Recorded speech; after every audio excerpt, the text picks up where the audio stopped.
Good evening, good evening. What's good, everybody? It's your boy, Market MUFC fan, and you know what it is. I'm back again, this time for the match preview. I'm going to give you a little bit of some transfer news updates right before we get into the match preview as I wait for some of my, panelists to join me for the preview. So let's get into some of the transfer news, guys. Big up to all of you joining. Good evening to you, Jarwick. Smash those likes and subscribe, people, on the road to 1,000 subscribers. Can we push it?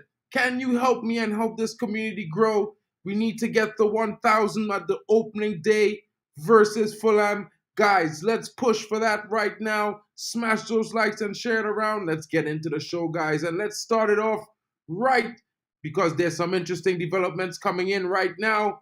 And let's go and talk about it. The first interesting development coming in right now, Manchester United have said to make a first move to sign a certain player that everyone has been talking about, seeing that we've been needing coverage on the left back, and it's Ferdy Kadioglu, guys.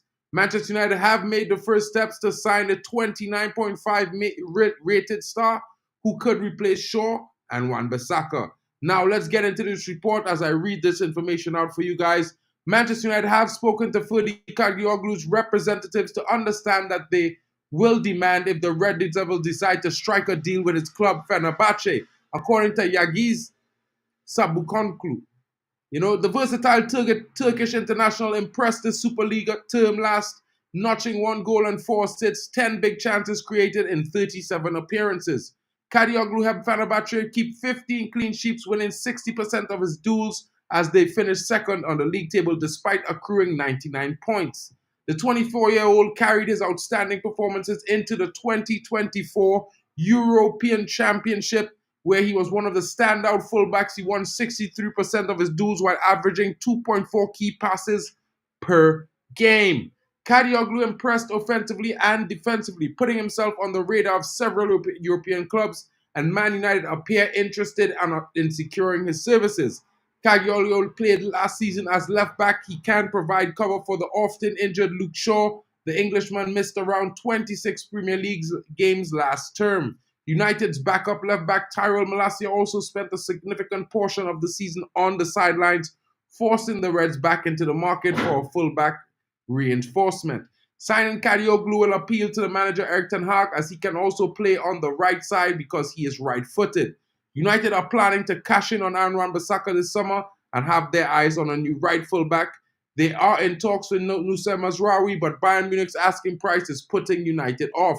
Kadioglu could be a wise move for United, plugging holes in both fullback areas as the Premier League giants look to bounce back from an abysmal 8th place finish last term. United have already completed deals for Lenny Yoro and Joshua Zirkzee this summer, but there are several holes to plug in the squad. United need fullbacks, a productive winger, and a defensive midfielder to challenge for Champions League spot in the next term. Guys, what are your thoughts on this? Let me know in the comments. Big up to you. Yes, I've been checking this out, and I'm going to get to this news right about now, bro. So let's not, waste any time. Manchester United are closing in on a double Bayern Munich swoop. Man, I said that same thing maybe about 2 weeks ago. Big up to my brother coming in. As soon as you're ready, let me know. I'll just bring you in. Big up to you, Dark Crow. I know, bro. It's a little bit of a dreaming situation, but there are reports coming in from Florian Pettenberg as well, confirming that Manchester United are in talks and they are pushing to get this deal done. It's going to be interesting to see if we can get it done over this weekend. We have had Here We Goes over a weekend before, and according to Florian, it has been previously reported that the Premier League outfit was looking to sign both of them. However, there are a number of factors that are preventing the deal from being struck early. It is believed that United are waiting to sell Aaron Wan-Bissaka to West Ham before they look to make an offer for Mazraoui. As well as this, the two clubs are still trying to agree a fee, with the Rekordmeister holding their ground on the valuation of the duo. Nevertheless, as stated in the report, the two sides are positive ongoing negotiations, and a deal is set to be struck this month. Erik ten Hag is keen to bring both players to Old Trafford, and his wishes are being appreciated by United as talks with Bayern are looking to be finalized. Guys, what are your thoughts on this? Let me bring in my co-host tonight, my buddy. Big up the Thema Banks coming in. What's good, bro? Second I time. am good. I'm good. I'm good. I'm good. I'm fine. I'm fine. It's always nice to be here, guys. And please, man, if you're on the chat, please smash the like button and also, be subscribing. Now, what were you actually reacting to? We're talking about Mazui and Delete. Delete. Yeah. Well, like they said, uh, there's a possibility of them being signed in August. But the honest truth is that I'm going to see, I'm going to believe it when I see it happening. Because as it is currently right now, you know, there's Mick Ruby just posted something on the group just now in regards to Aaron Basaka. He said the deal is closed. I will believe it When when I I see see it. this day happening. So sometimes, but when it comes to Plattenberg is not somebody to joke around with. He's one of the best in Germany. So I don't take his word for it sometimes, but I want to see it happening. Because Well, when you see the likes of Chelsea, the way they are announcing. We don't even hear they are being linked. They are announcing it. Sri Lanka, they announce it. We're not even hearing they are being linked. They just announce it. So let us wait and let us see how it's going to happen, man. But I still believe yeah.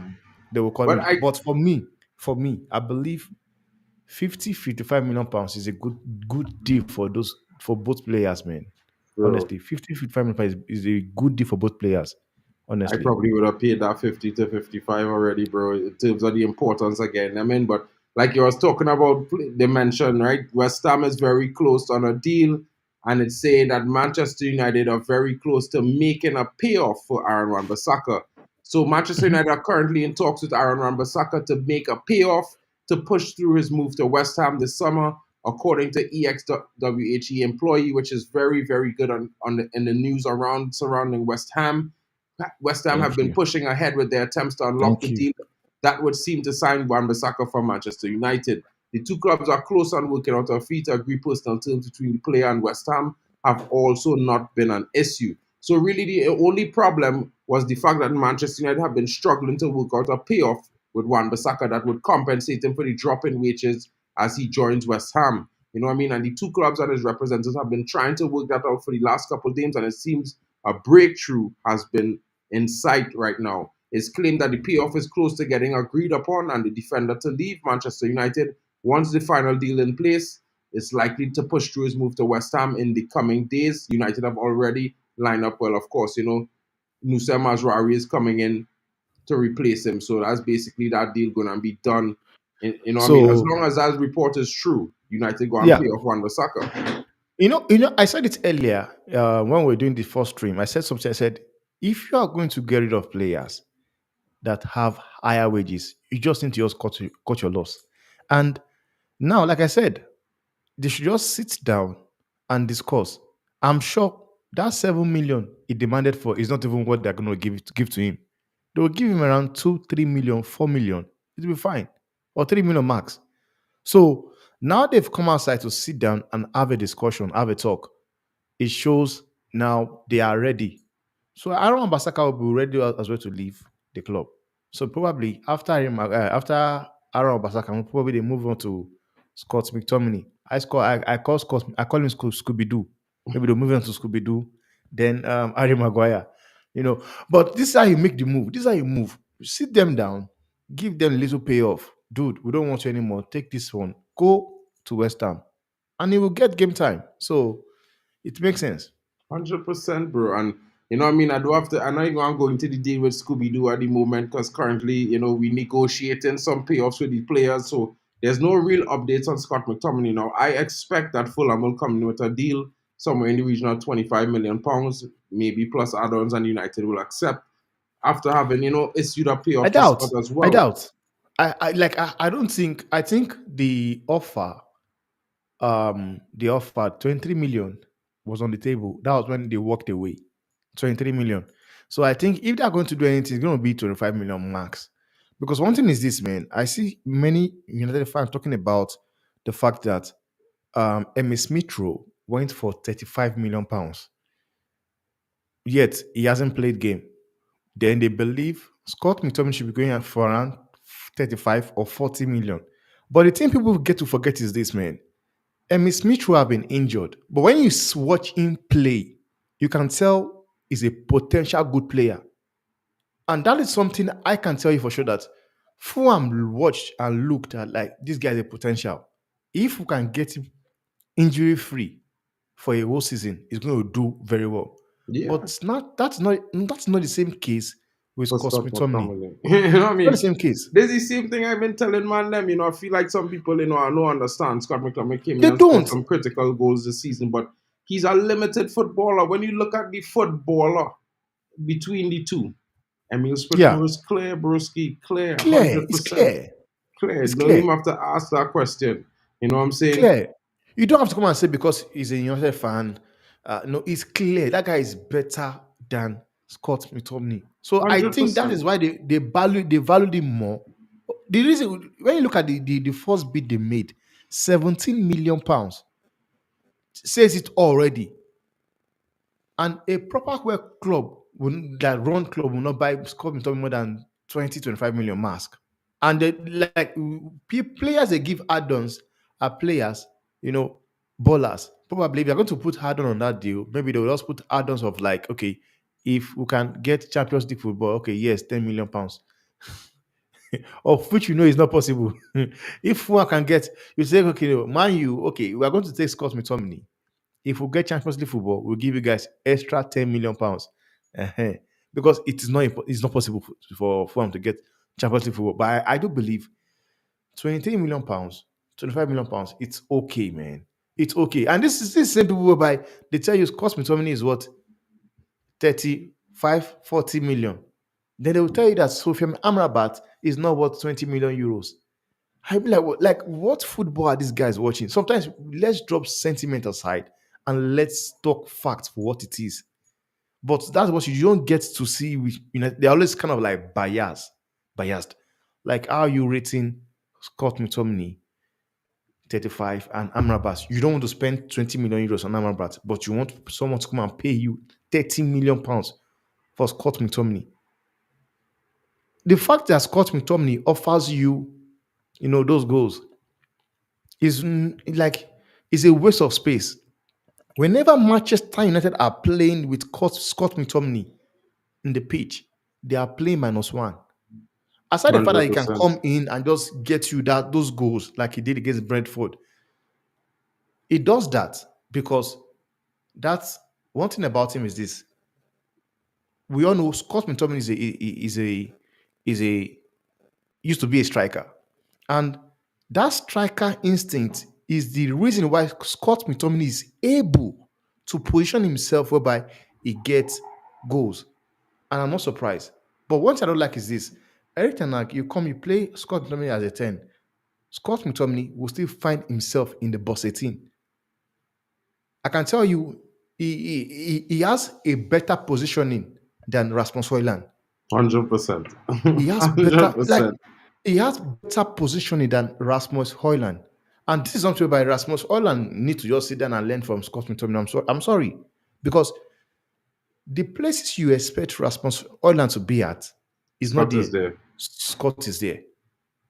And it's crazy. That's the one thing I don't know. Is it that you guys think, okay, let's ship him out, or we convert him back to a striker, maybe third or fourth striker. But I in the mean, midfield, that guy has nothing. And okay, yeah. look at what Mama Luther is saying here. Scott's fan base is stronger than Fred and Herrera. Like, imagine, I cannot believe that the likes of Ada Herrera's contract was not renewed because of they believe they had Scott McTominay. And we're in a position whereby they sold Fred before they sold Scott. And you hear people telling you about Casemiro needs to go. Casemiro needs to go. His legs are gone. Dude, you have Harry Maguire there. You've got Lindelof. You've got Scott McTominay. You're talking about getting rid of Casemiro. It's an insult. Before Casemiro should be in the conversation. At least this lack of Harry Maguire, Scott McTominay should be like gone out of the club. And the thing, honestly, is this: it's not too much salary, man. I think he has around 50 or 60 million pounds. Sorry, 50 or 60,000 pounds a week. You can just pay him off. But what I don't understand is this, and I was saying to Dress, I said, there's every possibility that Scott McTominay family kind of probably have a share in that Man U because I cannot put any other explanation. We've seen this before. Victor Valdez, their family had a share.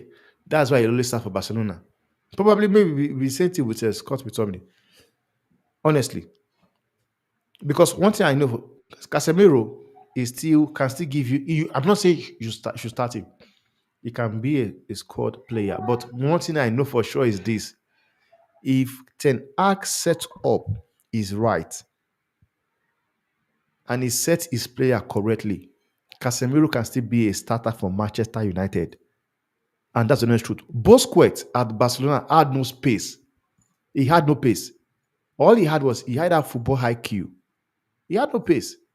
You could easily say legs are gone as well because the way he's so lanky, but he's a baller.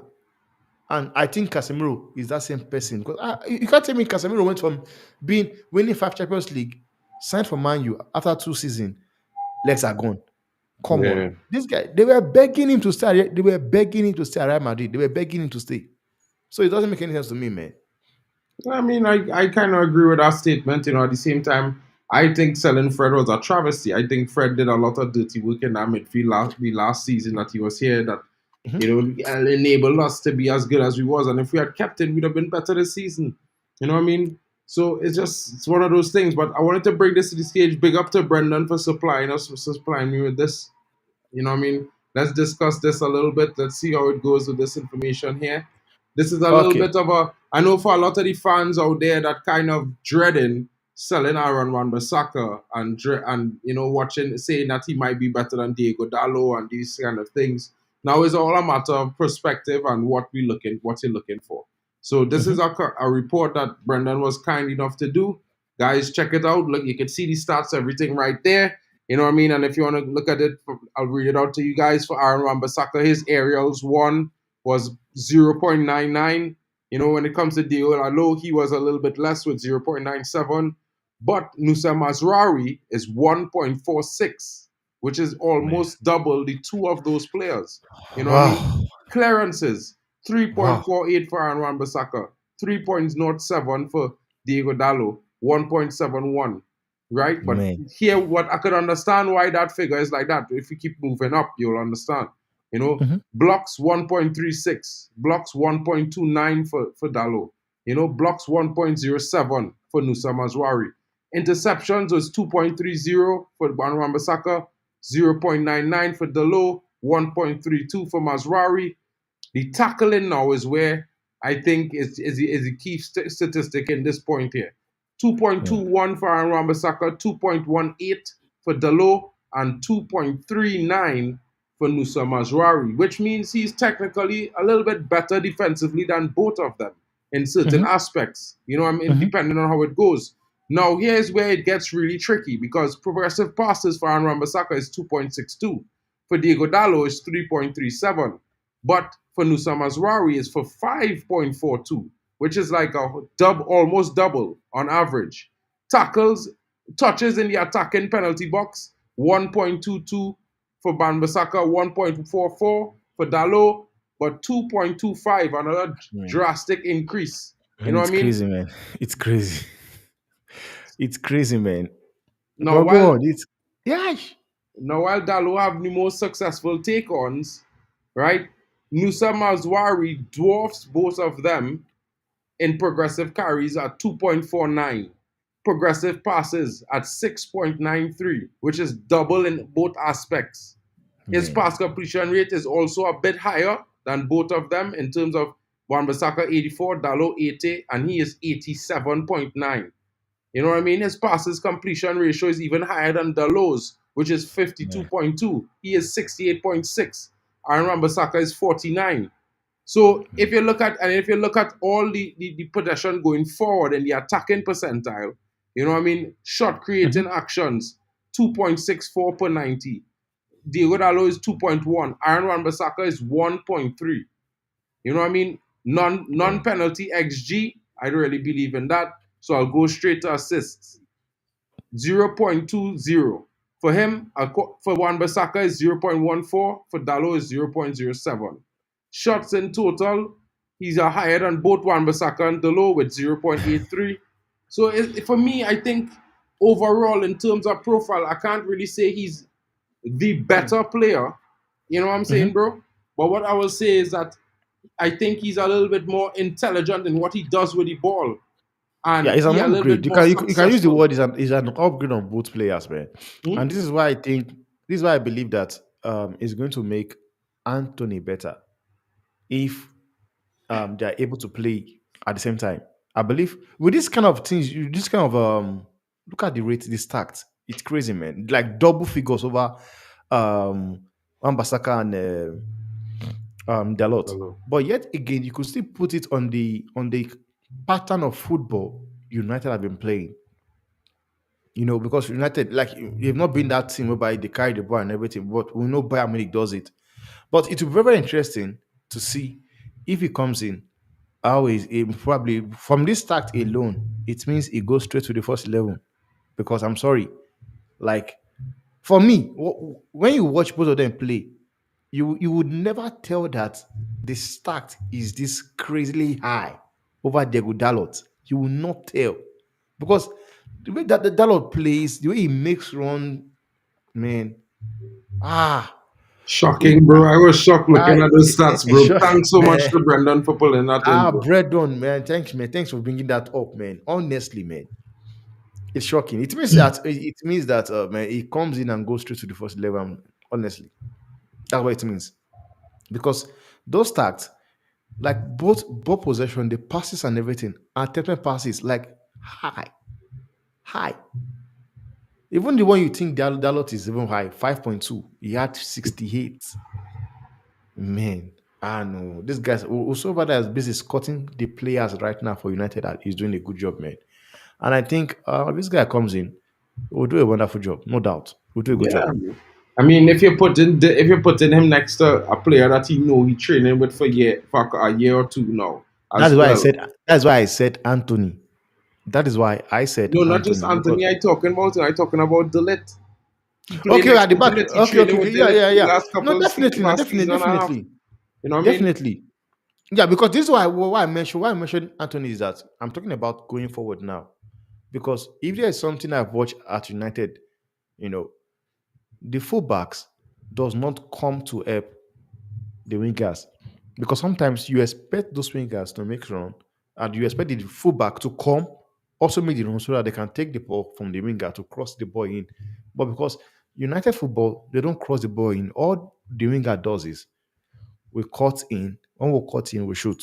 We cut in, we shoot. And it is crazy. And this is why I said, I wonder so much what instruction does Ten Hag give to these wingers because I believe it is a norm. Rashford does it. Garnacho does it. Anthony does it. They cut and shoot, cut and shoot. They can do that cut and shoot 20 times. They end up scoring one or two. And United fan, they forget about the whole thing. But I believe sometimes it's not also about cut and shoot. Sometimes you cut, look for that extra pass. That's one thing you when you look at City, they are always looking for that extra pass, and that is the reason why the likes of Haaland get goals. I The likes of mean, Rasmus, true. I yeah, mean, but yeah, go on. you see the style of play that City has played too as well. You know, bro. And in my honest opinion, that the extra passes is well cool and all. But for me, is one of those things where I feel like not in every single situation. You know, what I mean, in football, it have Mhm. differences, and yes, sometimes you could look for the extra pass, but it has some occasions where you should be shooting from certain distances. You know what I mean? Yeah, I just feel it yeah, should we be know, we know. a variable, a mixed Yeah, variable of each of them. You know what I mean? but it's knowing when to shoot and when to pass. Look at Ahmad. The goal he scored against Rangers. Before Ahmad shoots that goal, Ahmad has caught and passed the ball like twice or three times. Then he got to that time with that one that he shoot that ball and he scored that goal. It is about knowing when to pass the ball and when to shoot. There are times whereby you just have to just shoot. And the time whereby you just have to just pass the ball. The man is there, pass the ball. But yet again, it also boils down to what I'm saying that Rasmus Hoyland does not know how to make the run. When you talk, My United fan will tell you they don't create chances for Rasmus Højlund. No, it's not about not creating chances for him. It's about him not knowing how to make the run, the all those decoy run, how to position himself. He does not, no doubt yet. Probably with the this guy coming into the club, Ruud van Nistelrooy, maybe he might still like showcase to him, show him how it is being done. But that needs to be implemented, man. Yeah, I And I mean, hope I think because of the age of some of these strikers, the attackers too. I mean, I feel like it's more of a yeah. I feel like Ten Hag will tell these players to cut in and try to score as well. I do agree that he probably does tell them that, but at the same time, I feel like he no, does he tell them does. try to No, he find the does. strikers. You know, I He feel like at does. the end of the day, sometimes the decision making is not always be the best amongst the attacking line, and that's Hmm. largely based on the fact of the youth. Now, Marcus Rashford is for me. I mean, people might say I always focus on Rashford, but he is the senior attacker. He had to lead the line by example. Now, if he show an example where he creating lots of chances for the striker, everybody will follow suit.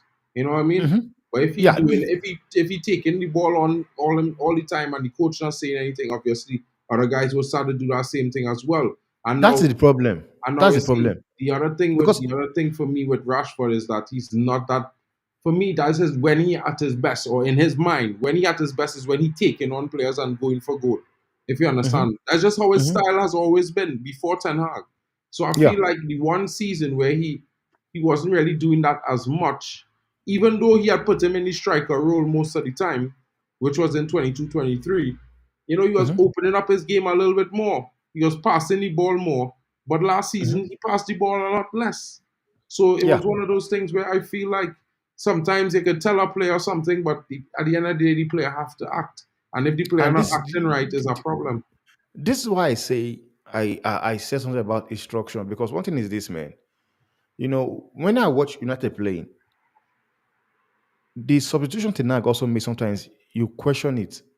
Because sometimes I ask the person, it's not just about putting somebody to come into the game. It's about what instruction are you asking him to go and do in that match. Because one thing is this, man. I believe everything has to do with instruction. There's some players whereby you don't need to instruct them. Whereby that's something you see a player do, you know that decision was made by the player. When you watch, for example, match against Real Madrid, that free kick Bernardo Silva took very fast. That was not Pep Guardiola giving the instruction.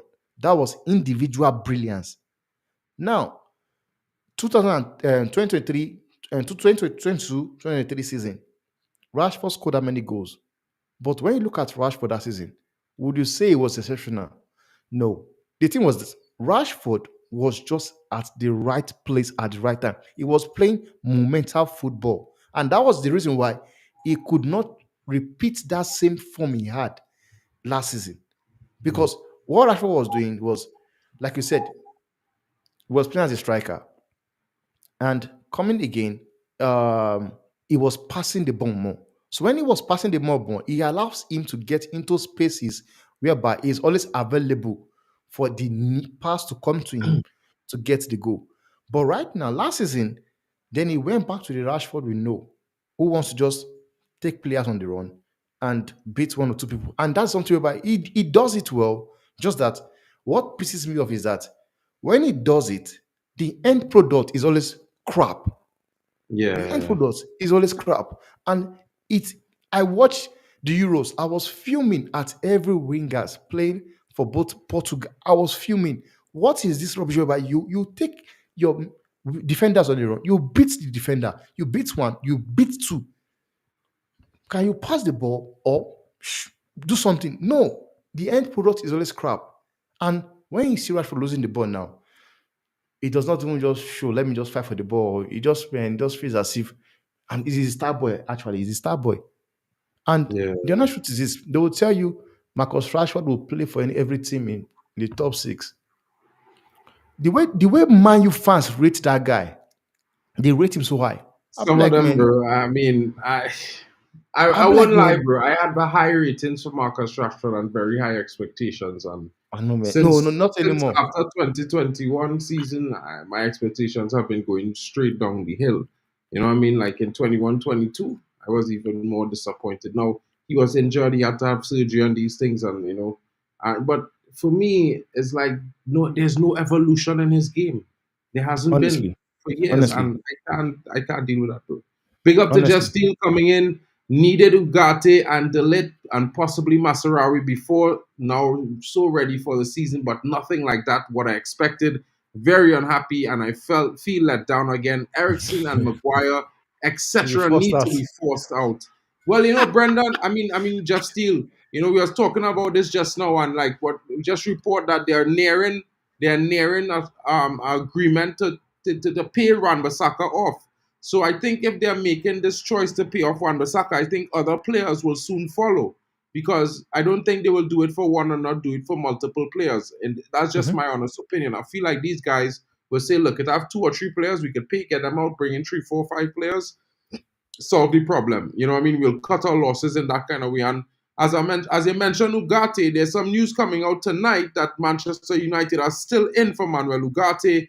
George Mhm. Mendes is heavily in the negotiations as an intermediary between both clubs.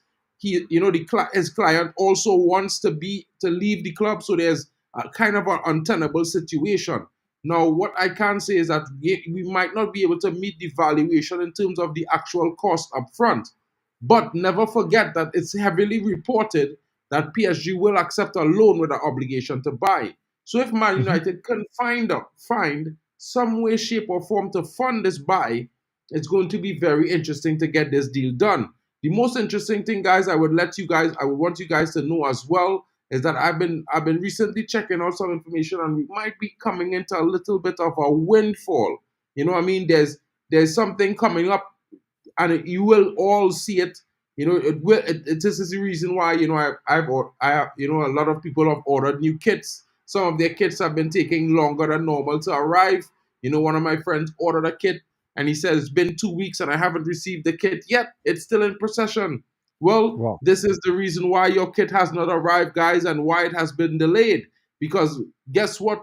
We have just accepted a back of the kit sponsor in Microsoft, and it's going to be featuring the first launch is going to be at the Community Shield. 2024 Community Shield, guys.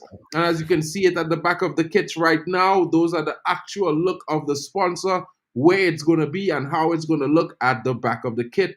Capilot plus Copilot plus PC, and that's the sponsorship. It's a sub company of Microsoft. If you guys want me to read the article, I'll just get into it and give you a brief on it so you have an idea of what it entails. Microsoft is affixing its Copilot plus PC brand to the back of Manchester United kits for select matches. While this news via The Verge won't sit well with the traditionalists amongst our fan base, it shows yet again how Manchester United can be a commercial juggernaut in the sporting world. The arrangement is part of Qualcomm's landmark jersey sponsorship, where the Snapdragon brand features on the front of all the team's kits. Snapdragon produces the chips and processors found in an estimated 3 billion devices globally, as per The Athletic. This means United will have a sponsor on the back of their shirts in competitive games for the first time in the club's history this season. But this will not be the case for matches in the Premier League or the Europa League. There will, however, be an option for in the domestic cup competition as well as the Women's Super League games. Spotify. United's 3-year sponsorship with Snapdragon was agreed last September, and their branding will feature on the front of jerseys for the first time. The club's preferred search sponsor was TeamViewer, featured on the kits for last season and the season before. ESPN previously suggested that Qualcomm were interested in acquiring the naming rights of the new stadium at Manchester United. Sir Jim Ratcliffe took control of the club earlier this year, and he's already made big changes at the club. Recent reports that United are planning to keep Old Trafford, although they with a reduced capacity to 30,000 seats.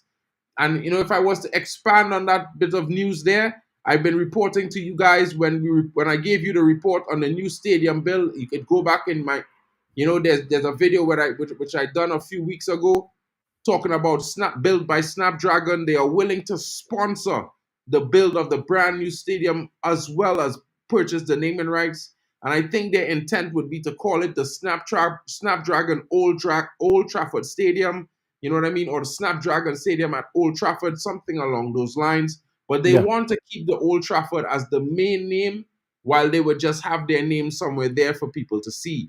So it's one of those things where I'm looking at it like if we're gonna get a 2.9 state of the art multi-billion-dollar stadium, why not make it 150,000 seats instead of just 100 guys? If we're going for the Wembley of the North, we got to be bigger than the Wembley in the middle. You know what I'm saying? You Now, might when you laugh were at that, saying bro, you but were saying something now, I want to just confirm something. You said they are willing, not just because what I thought it was said was that they want to buy the right, the name, but you said they are willing to sponsor the building of the stadium.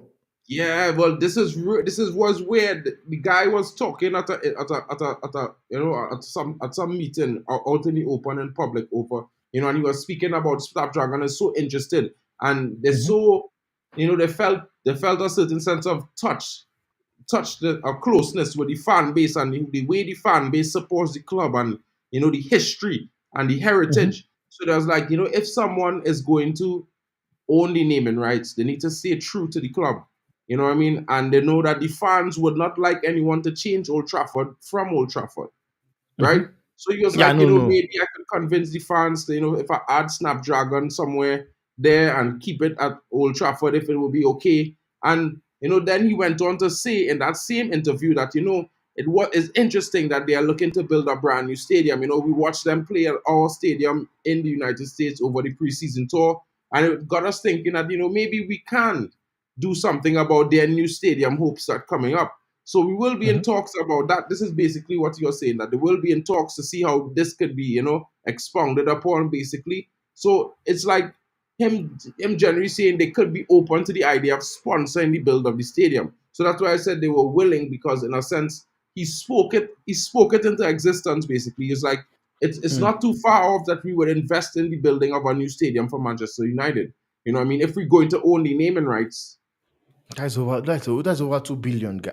2 billion, over 2 billion. bro, Qualcomm could afford that, bro. That's like, bro, the man them have six, man have a three because three because trillion because three because trillion cell phones in when the I heard 3 billion about cell phones, bro. the way Inos were going to say they want to build a total capacity stadium, I was like, who is going to fund it, man? Who's going to fund it? Now, this is a question. This someone asked. It says, "Mark, should we be happy and content and satisfied with whoever Inos brings in their first transfer window?" Well, I think if you guys don't have any, like the way it seems, they don't have any choice, man. You just have to just be happy. But I just believe they just bring the best, you know. I not say best in class, probably the second best in class. Because the best in class is looking likely not to get done. But let us hope. And the link for United, the young being to United is also being strong as well. It's coming strong right now.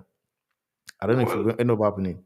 I started this comment, to read it out, because to be fair, I will be honest, right? Like, from the decisions that I've seen in Yasmi, because I never wanted any bro. I wanted a full sale only. I didn't care if it Straight, was. I don't care straight. who it was. Full sale, anybody. It could be anybody, bro. Just buy Yeah, out the club, clear the debt, and let we start over. And however it goes, hang it swing. You know what I mean? But we get these guys, which is our part ownership, and they have made some good decisions. I'll be honest and yeah. say, look, everybody that they say they wanted to come in to be part of the structure is here. I've come in, yeah. They're here. And the players that they went after so far in the transfer window, here. Now, while the others aren't here as yet, we agreed terms with multiple players, about four.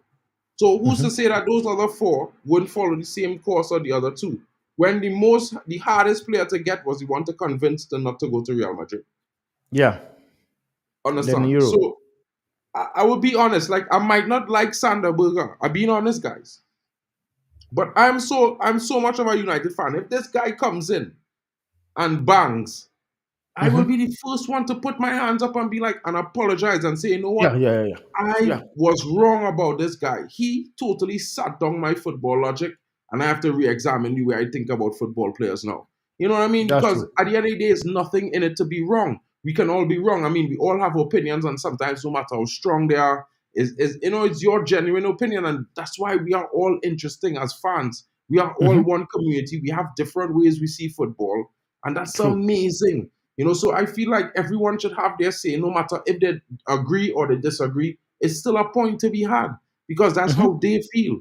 And for me, Yeah. I could only respect that because I just have moments where people like Rashford, and I'm like, bro, if I could sell him for 50 million, it would have been done already, bro. I would Honestly, have been man, done. long done, man, long done. I mean, if I Since, would have said bro, Rashford like, I go since. and say this now, and I know a lot of the fans in the chat will be mad at me, but if I don't say this, they know this is not me talking here. It had Mhm. one man, bro, this summer. I telling you, as a God above, if I had the power, he would be at United despite the fans hating on that. Mason Greenwood Mhm. was going nowhere, bro. That Yeah. was the answer to the right side. Men talking about Ahmad, and I do think Ahmad will develop into a top right winger. But let me be real. 4 years ago, when we signed Ahmad for 40 million, this guy walked out of the academy and he couldn't sniff game time because this Because dude is generational. Because I wouldn't blame Ahmad because this is the problem here. Because one thing, the different thing about you buying a player and you actually giving him that opportunity, you could say the same thing for Donny van der Beek.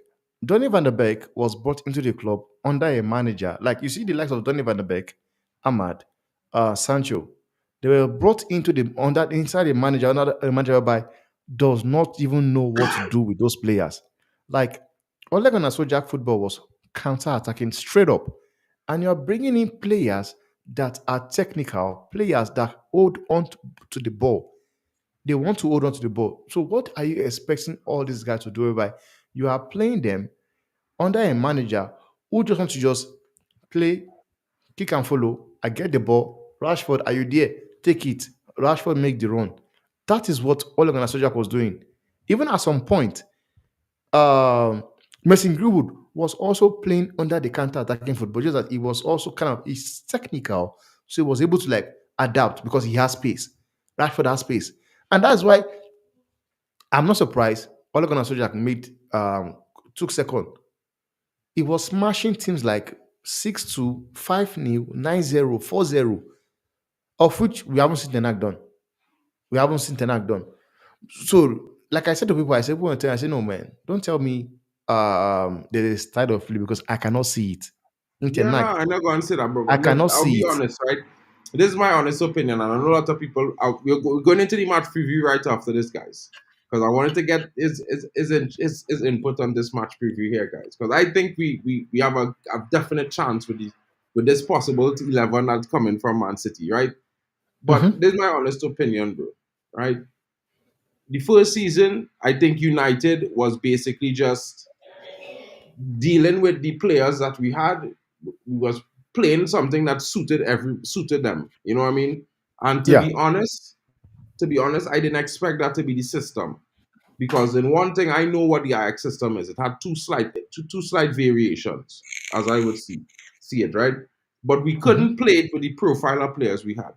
And the reason why I say I agree with him when he said that when a lot of people disagreed with him was the fact that for us to do that with the players that we had at the time, we would have lost a lot of games. And the biggest problem is I don't think fans can handle losing the amount of games we would have had to lose. You understand? Mhm. So he did what he had. So he threw that out the window and he said, we just go and get results. And he Yeah. was able to get results. Now, Yeah. season two, we don't know the discussion that he had with the higher ups who probably said to him, listen, we'll get rid of these dudes and you could build a team and start playing your style of play. Now, they Mhm. didn't really facilitate that in season two. And if you look at all the top teams and top coaches, in their season two, they had 6, 7 players walking to that squad. Permanent signing. That's why I wanted to have that argument yesterday. I said when people were telling me because if you know people that are Ten Hag in that believe Ten Hag is the man for the job. Honestly, when I watch what Ten Hag did with Ajax, smashing my team Real Madrid in the Champions League semi-final, quarter-final, semi-final, smashing my team with the likes of player I have got. That was where I was like, come, if there's a player or a manager I believe will be able to come into Manchester United and do something, is this guy. I was one of the people that was actually like, no, man, this guy should be a good coach for United. But when I watched what he was doing at United, because one thing is for sure, you don't come from getting the trophy in your first season and getting third position in the league. Like he got two final, FA Cup final and Cali Cup final, and took third. Then the off like it's something we know. The following season, the expectation from the fans is going to go high. I will tell you, many Manchester United fans will be able to deal with the fact that Ten Hag, in his first season, he sticked to his plan. Even though United ended up getting eighth position on the table, I'm telling you, so many people will be like, yes, we can see what it's all about. We can see what he's planning to do. We can see the project. We are buying into it. So we understand why it is like this. These players needs to leave. These players needs to leave. But he left what it was all about and adapt. Then from there, it went all wrong. You wouldn't say it went all wrong because at the end of the day, he won the trophy, got the third, got to final. It was not easy. So the following season now, expectation will change. Now people want to see start of play. They want to you to also perform, win a trophy. Like already, like they're saying right now, they want Europa League for sure. They say they want Bro, Europa I'm League. telling you now, I want Europa League. I had to get out. I'm telling They you say they now. want Europa League. They No, want Europa listen. League. I think Europa League is within the reach of Man United. If you look at the way to, you see, the United is a cup team historically, the heritage. You see, we in Yeah, cups, we yeah. dangerous. And the You biggest have to win. problem where I just, what I mean, a lot of fans blame Ten Hag. But I think really 3 or 4 players was the reason why we out of the Champions League. Onana had a bad situation. I don't know what it was. He had a bad situation in Champions League. That was basically the major reason why we lost because, bro, we was not scoring Premier League goals, and every Champions League outing we were scoring 3 goals. Back, back, back, The, back, back. yeah, that is the problem. There's one thing about Manchester United last season. I just pray we don't get to see it this season. And I watched the preseason. I saw it in the preseason by they were all playing good, playing well, but immediately they concede a goal, the head just falls up. Against Galatasaray, first half I think it was 3-1 or thereabout. Immediately, this guy scored one goal. Copenhagen, sorry. Yeah, I saw it against Galatasaray and Copenhagen. They concede a goal, and it's like everywhere just capitalized. And they conceive so many goals. And that was something we never saw in the first season of Ten Hag. David De Gea got 17, was it 13 clean sheets, if I'm not mistaken. I think it was that's 13 clean sheets, and he won the Golden Glove of that season. It was built on the defense, not just it was built on the defense. The midfield was solid, the defense was solid as well. But last season, if you want to talk about saying people were injured but I still believe there's still a way you set players up.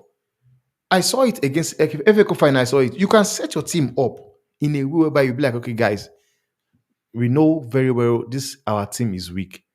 Everybody's working for each other. Like against Crystal Palace, when they smashed United 4-0, Ten Hag made a mistake. You know very well that Johnny Evans was not fit. You played him anyway. Then you decided to play Casemiro in the centre back. Now, instead of playing a player like Amrabat in front of these guys to cover the deficiency of the people at the back, he did not. Now, he He was went wrong for on. that, bro, but at the He same went time, it's touch and, and go. Like in that and situation, that I time think, you know he what? I had think at he that had time, Kwambala on the bench. He bro, had that Kwambala on the bench. I was remember doing that watch along, and I was so mad because I was like, Kwambala on the bench, bro. Why you didn't let Kwambala play, bro? You know what I mean? But sometimes it's be one of them things. You know what I mean? You know what I mean? I just saying, bro. It's just be some of them things. But let me just push to this match preview Yeah, real quick, bro, so I could. You know what I mean? Because so the guys, I think the guys, late in some of the parts, I know Jeff Steele in Adelaide there it's late in the morning, bro. So yeah. Manchester City versus Manchester United, guys, the Community Shield. This is a preview, right? And the way it looking, guys, is that it might be something interesting happening here. As you know, Mhm. we won the FA Cup, City won the league, and it was a glamorized preseason for most parts. We had some injuries. City also are suffering from some injuries as well.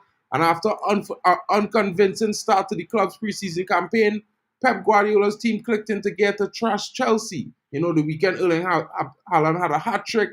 I know the summer major tournaments meant that it had not been an ideal preparation for the European top teams, with the absent stars and the citizens having to look uncharacteristically vulnerable, conceding 11 goals in 4 games during their tour of the United States. Haaland's 5 goals indicate to the back-to-back Golden Boot winner is gearing up for another big season, and the Norwegian will want to continue his strong record against Manchester United. He has hit 6 goals in six previous derbies and appearances thus far. Oh, Lazy New City kit looks ugly. Oscar Bobb has caught the eye in preseason as the 21-year-old target has had a regular role this season. Will there be any signing from exciting summer? Savinho in his first competitive, semi-competitive match. It's been a mixed preseason for Eric Ten Hag, guys. We watched this. We lost 3-0 to Liverpool. We had that 3-2 victory. We had 2 injuries in the game against Liverpool, against Arsenal, where we lost 2-1. Rasmus Haaland and Lenny Euro. Ah, man, it was a difficult situation, guys. You know what I mean? And Big but one. Joshua Zirkzee is set to make his debut with Haaland injured. Following his arrival from Bologna. So it's going to be some opportunities handed to some young players as well, with Harry Amas and Toby Collier having staked a claim for senior involvement this season. They will be giving starting minutes in the game City. against Man City. Sorry about that, guys. You know what I mean? So right now, as it stands, guys, the last meeting between the two teams was Manchester United 2, Manchester City 1, and that was at the FA Cup final where Eric Ten Hag and his team won that game. Now, Alejandro, Jeremy Doku has, forget that part. I was just talking about the past game. Forget that. The predicted Mhm. lineup so far for Manchester City is Ortega, Lewis, Diaz, Akanji, Gvardiol, Kovacic, Kevin De Bruyne, Oscar Bobb, Bernardo Silva, Grealish, and Erling Haaland. And for Manchester United, the prospective starting 11 is Andre Onana, Diego Dalot, Johnny Evans, Martinez, Shaw, Casemiro, Mainoo, Mount, Ahmad, Rashford, and Fernandes. You know what I mean? I also know that there has been a slight change to that lineup because, as you know, I've just said to you that Joshua Zirkzee is starting tomorrow. So I think the one coming out of the lineup is actually going to be Casemiro. I think he and Luke Shaw have both been replaced because Toby Collier is set to start, as well as Harry Amas. So this report has came out earlier on today, but what I've been hearing in the ethos so far and the news that I've been given is that the 2 young starlets will be starting in the game tomorrow. Man I would City's not. without some of their key starting players, so it might be one of those things. I hear Kobe Mainoo is returning, Bruno is back. Mark, I would not take out Casemiro because I I believe. wouldn't as well. Because one thing is this, I'm not saying as a midfielder because I believe Casemiro might still play as a centre back. I'm telling you the honest truth. You'll be shocked No, well, that's that what I think is happening. I think Johnny Evans is not going to be there. I think Casemiro is going to be playing at Casemiro will centre play as back, centre back. and I think Toby Collier is going to sit at the 6 next to Kobe Mainoo. Bruno will be ahead, and Joshua Zirkzee is going to be up front. So Wow, that'll be interesting to see, man. It'll be interesting. But I don't know why Ten Hag have not even considered playing Scott McTominay as a centre back. Because I've seen him play as a centre back. I've seen he has played as a centre back under Mourinho, and he has played it numerous times for Scotland. So I don't know why. Try him there as well. Give him game time as well. Let's see what he's all about. He's tall, lanky, and everything. He will do a job there. But I think Zexi will start, like you said. Zexi Hamas. I'm looking forward to Hamas, Collier, and Zexi.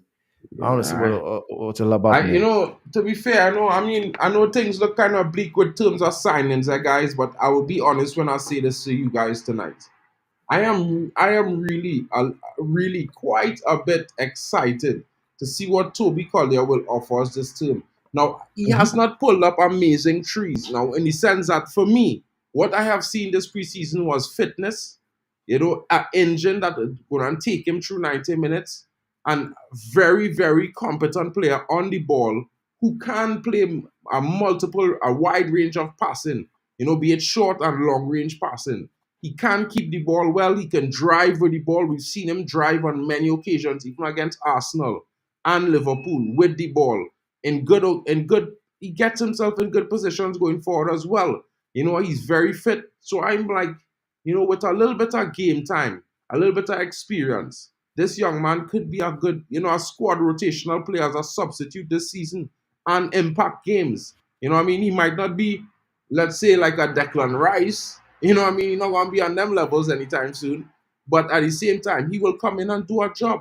And in my honest opinion, from what I have seen him do in the midfield, is a lot more than Scott McTominay. You know what I mean? Honestly, And I'm not even honestly. trying to shame Scott McTominay by saying that. I just being honest. I seen a young man that is ready to get minutes in the first team. Even So, bruh, Dango. You know what is that? Like, I watch United football. I watched Dango play last season against Crystal Palace, and I was like, this guy gives me that vibe of Roy Keane. Like, when I look, he's a baller. I don't know why he gave him game time and dropped him to the bench. Drex is okay. Drex is off again, so I don't know why he gave him games. I believe he's a good player, and I believe that Dango is also a good player than Scott McTominay. I'm sorry, like I am not feeling that guy, Scott. I believe I'll do a great better job than Scott McTominay. Honestly, honestly. Drex, let me know when you're ready, bro. The chat asking for So, you. so tomorrow now, like I said, it's going to be a tricky one, man. It's going to be a tricky one because one thing is this: you have so far, you can say the better manager of that have both of each other has been Ten Hag because yes, Pep might have won him during the league, but when it comes again on the final, there's one thing I like about Ten Hag. When it comes to a final, which is why sometimes I feel as if Ten Hag would do very very well in national team football because he's able to structure a team when he wants to win a game. And like I was surprised when he was saying that he was going to win the FA Cup. He was saying it, bragging about it, and that day came. He set up his team in a way whereby City were rubbish that day. City did not play anything, and I think it's the same thing we'll see tomorrow as well. We'll see the same exact thing tomorrow as well. And God willing, let's see if he can do another one. Maybe there's a manager that will come and this domination of Pep and City. Somebody will come in and try to reduce those domination. You know, 100%. And let me be real, let me be real, guys. I feel like one of the biggest handicaps Eric Ten Hag has was the lack of options in the right profile to fit what he wants to do. Breaking Mhm. news: Araya Daniela coming in here. West Ham hope to complete Aaron Wan-Bissaka deal in the next days. Yeah, Araya, I was just talking about this earlier. Man United are discussing the payoff terms with Aaron Wan-Bissaka. They are hoping to finish this, and their breakthrough has been reached between the agent and the United negotiations. So, they should be paying him off. He should be on his way to West Ham. I think you can get a year we go tonight or even tomorrow because the article says that they've had a sit and they've agreed. So I just believe there's some few things they want to discuss about. So I will not be surprised if we get a year we go tonight or tomorrow. So that's the honest truth. It might still happen 100%, tonight. bro. Happen, 100%. I think they will be good. I think bro. we could be hearing exactly New Summer's Warriors waiting for the deal. Yeah, all these things coming out now. I think over the course of this weekend we could hear several here we goes because, bro, what y'all talking about? Yeah, I used to have a Pereira too when I just got my license. Yo, pick up. Anyway, Because when I was, huh? from what Ruby posted, it says here Mm. West Ham are now close to securing a move for Aaron Basaka from Manchester United. The compensation package, which was holding up the deal, is now very close to being agreed. So I believe there's an agreement that we made, and I think there's a possibility that we'll just get a year we go, maybe tonight or tomorrow. Thanks. Man, them in the chat say it was a fortune teller, broski. Man, them in the chat say, you know what they say? They say he was right. EW getting around 3 million. Big Yeah. up banks. You see, bro, guys, I tell you all, as a man, don't trust no rivals just so. It's only a few rivals I deal with. And Real Madrid, they coming from pedigree. So, you know what I mean? The only fan base could be totally honest and could speak on Man United because they're on the same level. You know what I mean? Clearly, they're a little bit above, in terms of consistent winning, but in terms of legacy, like it had no club that could match No, them other than Man I United. always So say it. I always say it because one thing is this, man. I always say it. United are still a rival. When I say a rival, I'm not talking about on the pitch. I'm talking about commercial, the brand. They are big. The legacy is there. So Man United can be crap on the pitch, but when it comes to the brand, these guys, even with the fact that Manchester United were getting eighth position, they were still making a lot of money, a lot of revenue than the likes of Chelsea, Arsenal, Man City. And when I saw Man City came outside and said they made a revenue of 700,000 pounds, I was like, dude, 700 million. I was like, dude, do you guys know what they're talking about? Because I know they don't have the fan base. Manchester City does not have the fan base, but United, they've got that fan base. It's Real Madrid, United, Bayern Munich, Juventus at some point. They are the clubs with those legacy, not City. So I still believe anytime, any day, Manchester United, I want them to be run the way Real Madrid have been run, which is why when people were talking about Aaron Basaka was greedy, I said, no, you don't kick a player out of the club knowing fully well if he's going to that club, they are reducing his price. You pay him off, you give him something to be happy about. I've seen they've done it. They did it in my club. They did it with Gareth Bale. They did it with Eddie Hazard. They pay you off, you go. Because if you end up staying at the club, you get what you're supposed to get. So rather just make a deal with you. And I agree. 3 million, it's a good deal, man.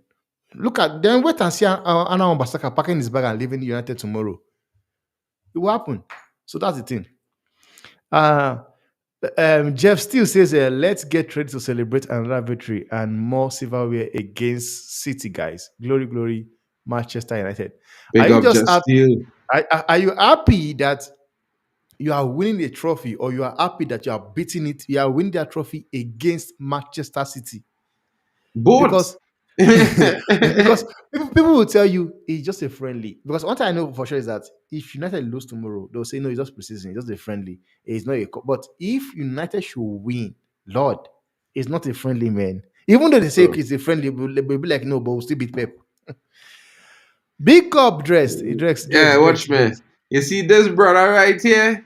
This brother right here is like the missing man in action right through, bro. This man is the man I do all my preview streams with. You're on mute, by the way. Yeah, But yeah. Drex is here. So Drex, I'm gonna give you a little update on what happening. So you gonna close it out for the brothers here tonight, right? You know, I know Temba will have his last say again, you know what I mean? But here is the plan, right? So far, the news coming out so far is that Manchester City have five of the key players out, so we're facing our weekend squad. Right? We no, we're not facing a weekend squad. We have a weekend squad. We have a weekend squad as well. Calm Hmm. down, Drex, you know what I mean, right? But you know, Xerxes is set to start, Toby Collier is set to start, Harry Amas is also set to start. So that's with Manchester United there.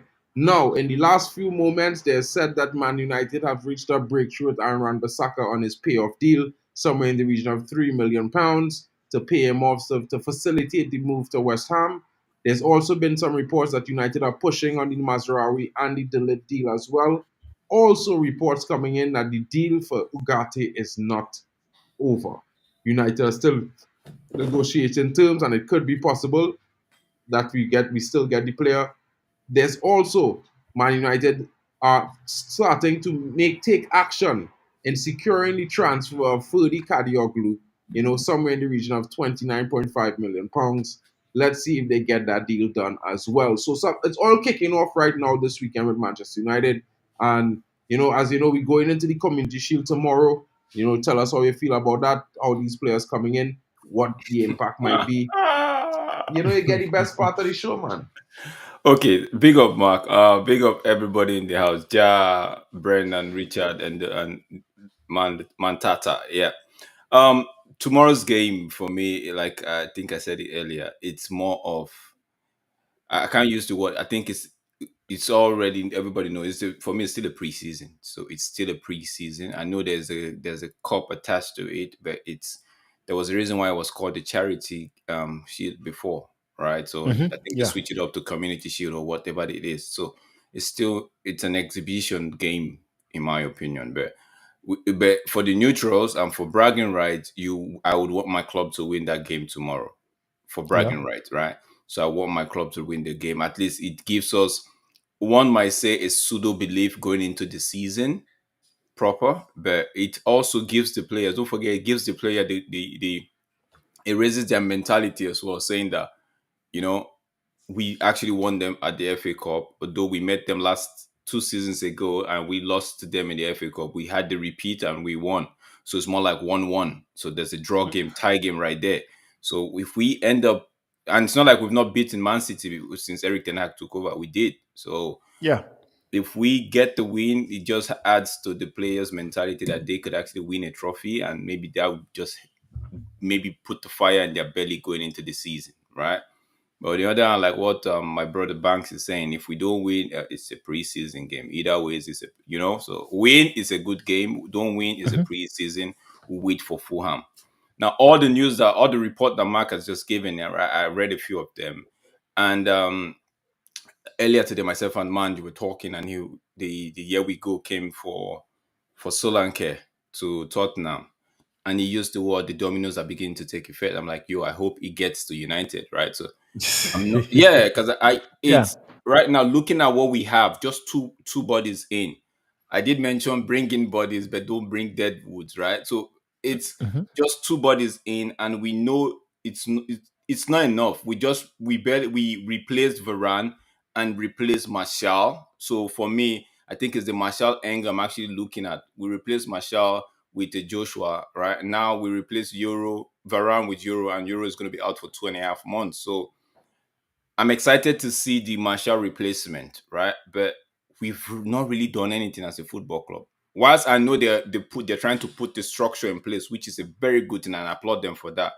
But we've not really done much. So I'm expecting the domino effect to actually start taking effect, and maybe come the end of the transfer window, we can actually hold our heads high and say, okay, we got six bodies in, and we were able to get rid of three.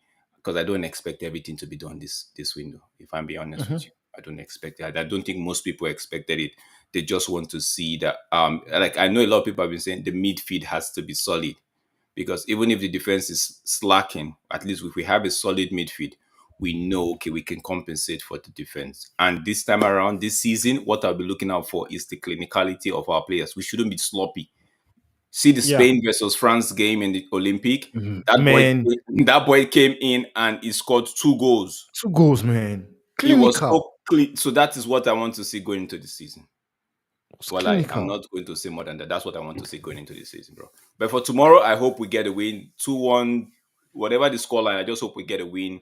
If we don't get a win, it's not the end of the world. We start our season on Friday against Fulham. Yeah. Fulham. That is the most important game. That's the one I'm looking forward to. That is where I want to judge.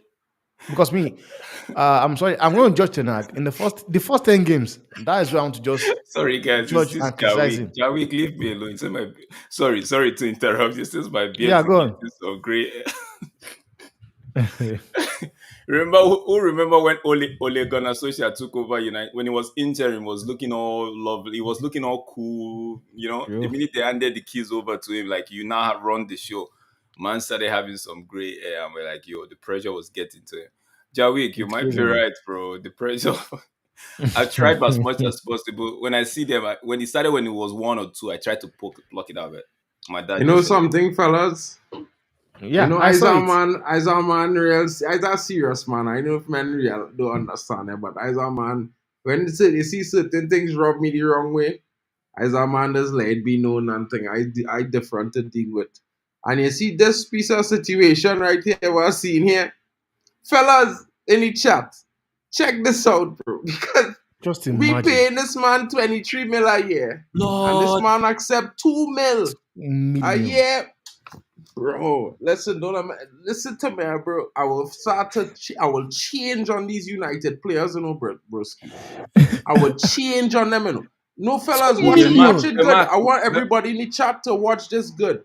Watch what he was getting at United. Watch what he Man. accept and at Como, Mark, at Mark, Fiorentina. Mark, put this in context, right? We're going to offer him something a little bit half of what is, let's say we're going to be offering like half of that 23 M's.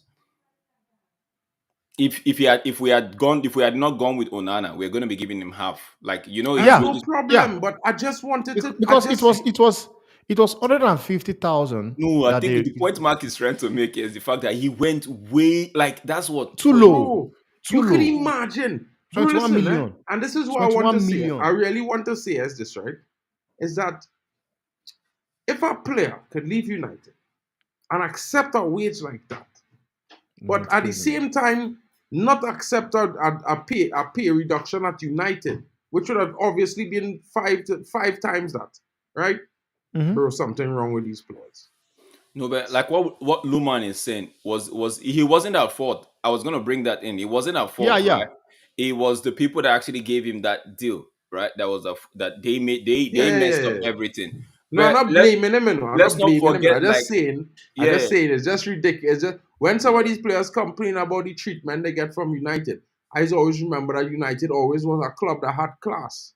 We don't do things Yeah. like what Chelsea is do, like how they put players out of thing. We don't embarrass our players and things just like that. It had to be a real extenuating circumstance. So, you know what I mean? For me, it's just wild that we. Okay. I think Jadon Sancho was earning, was it 50K pounds a week at At Dortmund. Dortmund. Yeah. We brought him over and put him on 250, close almost two thereabout, right? I Basic, think I think it was 275 around there. basic, 275, bro. basic, right? Basic. Because The when we was in the basic Champions League, he was getting 334. treat. Okay, so How much? I don't 334. want, you know what, I don't want to talk again. I'm tired. That's not Yo, talking. 334. That's money. That's guys, what I tell you, when I see some of these figures now, I just be like, whew. that's Because money. brother, That's listen, money. you That's could tell money. me you earning 375K So a From week so and you ain't running through brick walls. You ain't running through brick from walls. You gotta be on 50. crack, bro. Yeah, bro. From 50 to 334 with Champions League. Bro, you Without can't run Champions League, harder than me. 275. You can't run harder than me, bro. Bro, you cannot run more than If me. the I is if the Mr. manager Energy. Bro, if you the call manager me the tells me to Energizer fly, Bunny, bro. if the Call me manager tells Mr. me, Duracell Man. Because I would be running up and down that place like 375K per week. yeah. I'll put my 375,000 per week. I'll Ah, put my leg Lord, if everywhere, I get man. that kind of money, bro, bro, I would I be, put my bro. leg everywhere. Bro, I you will. feel Luke Shaw? Luke Shaw had the audacity to come to preseason overweight and on 200K. Anyway, guys. But Anyway, it's before we like, start, before I started going on these players let me in negative let me fashion, not, right? let me end the show. Let me end. Before you end the show, No, Drex, no, I no. just I want to want to let say this everybody know positive two part. things before Okay. Drex ends the show, because Drex is ending the show tonight, guys. You know, Mm. two things I want to let you guys know. Tomorrow, the watch along, be there. 4 p.m. guys. I think it's 3 p.m. BST. I think it's 3 p.m. BST. Give or take. Be Mhm. there, guys. Do not miss Be- out. It's going to be be- an interesting watch along. You know what I mean? It's going to be a different type of watch along for the first time this season that we all are going to do. So come in, smash those likes, subscribe. You know what I mean? Drex is on his way to 500 subs, guys. Get him there. I am on my way to 1,000 subs. We must get there. The season Yeah. begins next Friday. We face Fulham. On that day, when we start the watch along, each and every one of you watching, big up to all of you. I need to be on 1,000 subscribers. Drex needs to be on 500 subscribers. Let's get Omo. the mission on go. Banks, well, we know Banks go and hit 4K just now. He's a Real Madrid fan. Man is on 4.3 though. Bro, he go and hit 5K just now. Forget that. Banks, Yeah. we will organize you. I go put in some good words for you with the Spanish crew who's be doing the Real Madrid watch alongs. They's be Yeah, pulling up a I lot of my trust. chats. I'll be chatting real shit with them. They's pull up some of my chats in the chat. So I'll make sure I'm putting a good word about Banks. Because you know what I mean? Yeah. Guys, show some love to Banks. He's our resident Real Madrid fan on neutral. He comes in and gives his opinion. I think he has been very, very good. And I think we can trust his opinion. He's not a biased Chelsea fan. He's not a salty Man City fan. He's not a Arsenal fan. You know what I mean? He on the level now. He know what it is to be elite. You know what I'm saying, And guys? we're gonna say this: it's not a cocky Real Madrid fan. He's a level-headed He's Real a Madrid fan. level-headed guy. A nice guy. Big up to you, Yeah. Mental Ball Game, coming in late. What's good, broski? And guys, today's Friday. I know it might be early for some of you guys. It Yeah, might can't be believe. late for some of you, but make sure you guys, you know what I mean? Oh, Twitter links for the SO. Okay, bro. I'm at United Marks, broski, so I'll just give it to you right now Let me just in say the this. chat. I know we're talking about the hair, right? Right, bro. I still would have kept the hair, right? So don't let nobody think we're talking the man down. Yeah. I would have keep the gear too as well, guys. Trust. We Everybody knew. know I was Onana out after game week 10. Game week 10. 10, bro. I was True. That Drex. was true. True. I That was don't true. lie, bro. I That tell was the truth, true. you know, That bro. I was was true. That Onana was true. out, and then after I see him start to perform, and I had to swallow my pride and No, that apologize. was after the AFCON, when he came back after the AFCON, was putting in Man, some he decent shape. performed, man. When he came back, he performed, man. He Big up performed. mental. I hear you, broski. You know what I mean? Don't worry, man. We having it. We will do it. Don't worry yourself. Coming soon, mental. Trust me, it on the works. But No, guys, big up to all of you joining us. You know, Drex, Temba, thank you so much for joining me again. Second time for today. Big up to the brother there, Drex. well, I want to say apologies to you and Temba, because I was actually sat here waiting when I got the links, and I Mhm. just got it. My father-in-law just came to me and told me my son has done something. I went there, man. Just like, I don't want to even say it on air, bro. Like, he just created a mess for me, and I'm like, oh God, not when I'm about to go live. So I had to deal with that. Then I'm running here, guys. Apologies for that one, but let's come tomorrow with the spirit. I know we all feel like the transfer window is not going the way we want it, but let's come out. United are playing tomorrow. That's all we need. We don't need anything Yeah, more. That's all we need. yeah. United are playing tomorrow. I know a lot of people stayed up to watch the preseason game. If you can watch the preseason game that didn't mean much, there's a cup to this one tomorrow. Come out, Understand? let's join. Let's throw our weight behind the team. Whatever it is, Oh, it's our football. Drex, Yeah, man. Temba, drop your links in the chat for those guys. You know, Richard, your Twitter links for Richard and the guys in the chat. You know what I mean, Richard, so Okay, you guys okay. can communicate on socials. You know, big up to you guys coming in. Drex, Drex, bro, Drex, you know what I mean? He apologizing to you guys in the chat. He's not really apologizing to me. Yeah, it's you At the end guys. of the day, it is You what it guys. is. You know what I No, mean? but it's everybody, like everybody in the chat, because I know supposed to be part of the panel. So everybody in the chat, I apologize. Yeah, I mean, at Yeah. the end of the day, bro, they know they love you too, bro. So it's all good. It's all good in the hood. Big up, Timber Banks holding it down strong right now, bro. So it was all good that ends well. You know what I yeah. mean? In tomorrow morning, guys, What's your tentative score prediction? Let's close on that one. 3-2 Manchester United. Temba. Um, 2-1 United. Don't, because you're in United house. No, Don't no, go and 2-1. hype up. I want. I believe. Ten Hag. There's a way he sets up to get a result. So I'll say 2-1. Okay. I'm gonna leave it Yeah. at 2-1 right there. That's all I have So to say. Yeah, I don't know if he might be playing all the games, Courtney French. I think this season would have lots of rotation to be had amongst the squad. You know, as I previously was telling you guys over the last couple of weeks, there are 4 to 7 youngsters being promoted this season. They will That's all be given minutes now in variation, guys. You know, not all of them going to get the exact same amount of minutes. I want to ask you something now. You know what? This guy called Vintech.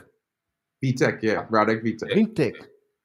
I watched that guy play and he's ready, honestly. And I think he's a better goalkeeper than Bendia. Honestly, man. I think Honestly. so too, but Wait, you know didn't what I we mean? didn't we get released by India already? 999. No, not yet. Ben, they ain't going anywhere. But guys, this season gonna be have some real, unsuspecting circumstances. In my honest opinion, I think you will see a lot more rotation throughout the squad. I think the keepers will be rotated a little bit as well. You know, according to the tournaments, I think we will play Andrew Nana maybe most of the Premier League games, most of the Europa League games, but Carabao Cup, FA Cup. The likes of Radek Vitek, I heard that he's going to be keeping the Carabao Cup. I heard that Oh. Bayern there and Tom Heaton will be dealing with the FA Cup. So this is what I'm hearing tentatively. Like I told you guys before, Harry Amas, look out for him. Oganayi, look out for him. Toby Collier, look out for him. Ethan Wheatley. These 4 guys have been promoted. There's also possible promotion for 2 other youngsters, and that is Maxi Oyedele, based off his preseason performance, as well as the possibility for Habib. Well, not Habib. This next guy. What's his name? Which one? Murray, the other Murray. left back, Murray, The left back, yeah, okay. because he can also play right back as well. So, And guys, what about Oguneye? Oganai is Habib, bro. He already promoted. Oh, I call him in the Habib first Oguneye, four. yeah, he's already part of Okay. the You team. know what I mean? I really like that youth, man. He go reach real far in United. Trust me when I tell you that, bro. I watching these youth men for the last 4 years. I watched them be from little skinny men with long hair. So some of them fellas looking like they're 6'2" now with big body, you know what I mean? Yeah, But you know man. what I could tell you guys is that some of them went through some serious hard times. And you mentioned Dan Gore Jr. I'm a huge fan of Dan Gore Jr. I think, you said that he reminded me of Keane. For me, from when I watch him play, especially when he was playing next to Kobe Mainoo before Kobe Mainoo made it to the first team, bro, he said give me some Paul Scholes vibes. Men It might was mad close. at me in the chat for saying that, but trust me, let me tell you something. When he sit next to Kobe Mainoo, broski, man, is look like Paul Scholes, bro. As I go above, I'm telling you. You know what I mean? The way the man is play the ball and thing, bro, listen to me. I watched some games with this youth man and Kobe play together, bro. And in some moments where United down. And the two of them just start to perform in the game. And this fella started to get some shows as moments. But we'll see how it goes. He had a real disturbing injury. He's still under long-term recovery. He's not able to go on loan, so he might be featured in a few games for Manchester United during the course of the season, maybe around Christmas time, because I think he will be fit somewhere in October. So I'm looking forward to see if he gets some chances as well, because it might be Toby Collier's time now, but he better watch over his shoulder because Dan Ward Jr. is a monster. Trust what I say. So, guys, big up to all of you joining us. Big up to you guys. Thank you so much for all your time. Courtney French, Richard Hawkins, Jarwick. Big up to you, Mental Ball Game, Football Fan Zone. Big up, I can't big up Armand Drexy on the screen. You know what I'm saying?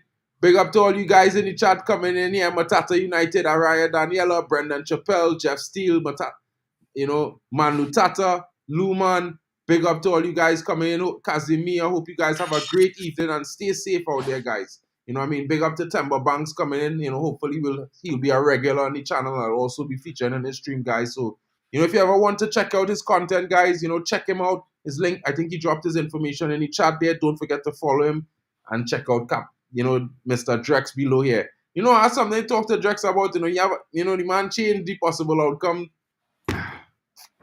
I didn't get to jump in on it last night. Bro, I was mad, but anyway. Big up. Guys. I wanted to try. I got my Bro, you make me get my ears ring. I was like, huh? I watched that. I was like, wait, that's not. You know what I mean? You say you were gonna come through with the stuff for me. So Yeah. I'll get it tomorrow, bro. I didn't get it today. All right. Bro. All right. Catch you guys later. Big up to everybody coming in. Hope you guys have a great Friday night. Be safe out there. Papi happy hours already about to kick off in 5 minutes. So if you guys are going to jump in for that, it's probably going to have some questions tonight. It's going to be Kahoot, and maybe next week we'll be back with the bingo. Temba, I don't know if you're interested in that, bro, but you know what I mean? Football bingo. Yeah, I think I'm not sure if he's playing football bingo. I think he's playing Kahoot tonight. But you can check it out on Papi channel. You know what I mean? Football Power Hour. I don't know if you know that channel, but Drex might be going across there to help host the channel. I will probably jump in like 20 minutes. But you know what I mean? If you want to check it out, bro, it's be interesting. It's really interesting, the Kahoot quiz, guys. You know what I mean? I think the Kahoot quiz is be really interesting. Although Drex and them minutes come with some questionable questions sometimes. The way Drex has faced some questions, bro, is no offense, but think about it. It's like me translating African while reading English. It ain't really competing. You know what I mean? But at the same time, it's more difficult if I try to write and talk Trini for man them to understand and think is English, because it's a two different conversations. But what I could tell you, Timber, the men them have some good quizzes. I be on there, be real dramas. You know what I mean? So big up to all you guys coming in. Oh, big up to you, more like Kamara coming in from Sierra Leone. Bro, all right, let me get a quick recap, bro. Quick and fast in 2 minutes, right, bro? So, deals for Matthias Dalot as well as Nusa Mazraoui are still on. United are pushing to get the deals done. It's very possible that deals could be done in the next couple of days before the end of this month. Aaron Wan-Bissaka and Man United have agreed a principal in terms of his payoff, somewhere in the region of £3 million. So he probably will be moving to West Ham in the next couple hours. Man United already agreed terms. He has already agreed personal terms. So now it was all that was keeping back that deal was the payoff from Manchester United. There's some reports coming in that Man United could be possibly willing to pay off other players as well. So let's see how that progresses. We know Victor Lindelof has received a bid for €8 million from Fenerbahce, but has not accepted based on these same reports. Scott McTominay, the deal looking like it's teetering on the edge. Scott McTominay also will have to get a payoff, as well as Fulham may not want to meet the asking price, which United have held for the player. We might have to acquiesce to that price and drop our prices a little bit lower. Also reported recently is that Manuel Ugarte deal is still on. United are still in negotiation and talks are positive. There could be a result in the next couple days. So let's see how that goes. So therefore, all the deals are back on. We have agreed verbally personal terms with Sanderberg. Is the only difference is that the club, the price that they are asking is £30 million and not 20 million like was reported on his market value. So big up to you, more like Kamara, bro. Any other news, I'll be bringing it to you in my morning streams tomorrow, 8:30 UK time. So come in, jump in. I will be there live early in the morning. If there's any breaking news, you will be getting it on my stream. Catch you guys later. Big up to all of you, and we will see you guys tomorrow. It's been your boy, Mark and MUFC fan, Themba Banks, and the one and only Admiral Drex in the house.